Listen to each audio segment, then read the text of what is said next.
Hey, what's up, guys? Rugby World Cup 2023 is just about to commence in France in 3 days' time.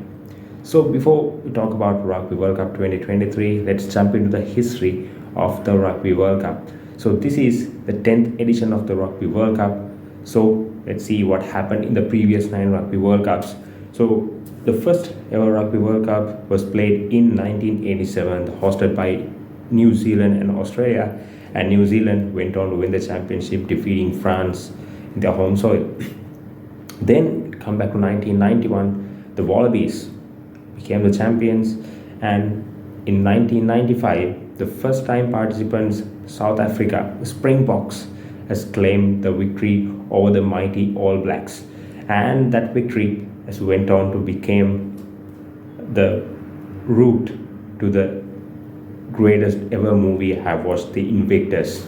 And in 1999, again, the Wallabies became the world champions, and 2003, England went on to win the World Cup, defeating Australia in their home soil with the iconic drop kick by Johnny Wilkinson at the stoppage time. In 2007, the Springboks went on to win the Rugby World Cup for the second time by defeating the reigning world champion England. And 2011 back again, it's time for All Blacks to win the Rugby World Cup at their home soil by beating France, almost repeated the 1987 victory.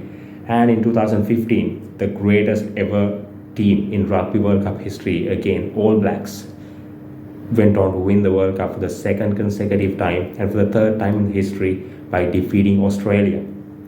And the last Rugby World Cup, South Africa became the world champions by defeating England against all the odds, and went on to become the first ever team to win the Rugby World Cup after losing a group stage game. That's a brief history of the Rugby World Cup history. Stay tuned for more rugby updates during this World Cup period.